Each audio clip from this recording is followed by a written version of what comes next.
All right, everyone. So after his appearance on NXT, Eric Bischoff spoke out on if he has a contract with WWE. This is what he said.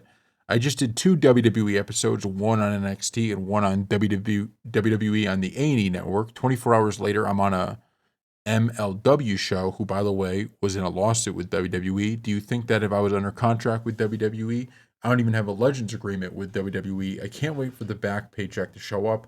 I don't have a written agreement with anybody. I don't even have a handshake deal with anybody. If they call and I'm available and it sounds fun, I'll show up. That goes to everybody. If TNA were to call me and say, "Hey, we're doing something. We'd like you to show up." If it fit into my schedule and it sounded fun, I'll do it. So that's a pretty, honest answer from Bischoff on what he would do and why he appeared and, his stance and current, relationship with WWE. It's interesting because maybe that's a part of the reason he doesn't have some of these deals. Maybe he wants to be able to go wherever he wants without having to worry about some type of contract stipulation or, be under contract with any of these promotions. But Eric Bischoff, to anybody who's from the, remembers the Attitude Era, he really is an interesting character. And he's someone who I take a lot of stock in what he says, as we brought up with the Netflix move. And I think this is one example of why I take a lot of stock in things that he says, is because so before the Netflix move, or after it was announced, but before, we knew a whole lot about it, he was talking about reports that WWE may potentially make it more Attitude Era, more edgy, right? More Attitude Era.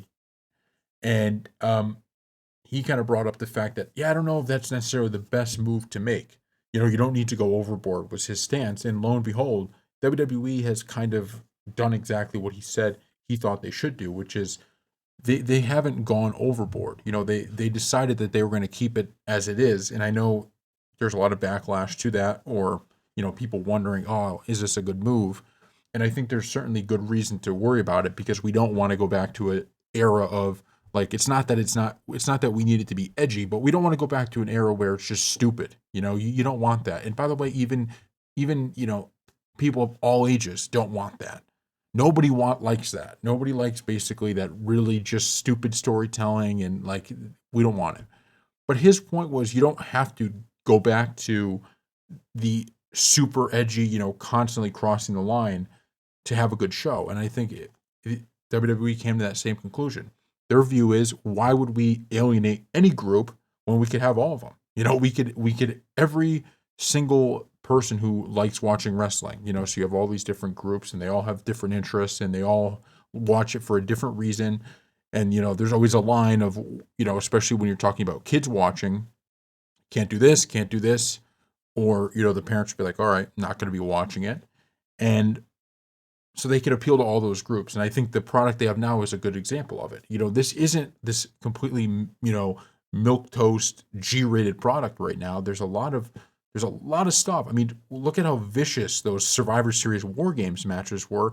Those were vicious. Those were vicious matches, and that was great. And so I think that's why I take a lot of stock in what Eric Bischoff says. And so I would love to see him in some way back in WWE.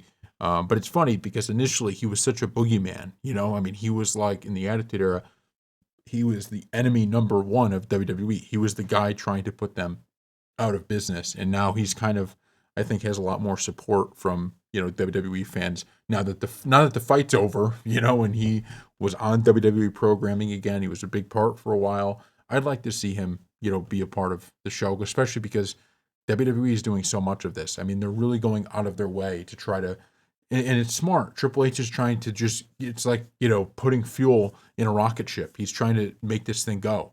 And by bringing back people that the people want to see, by having these big returns and these shocking moments, it helps a lot. So thank you all for watching.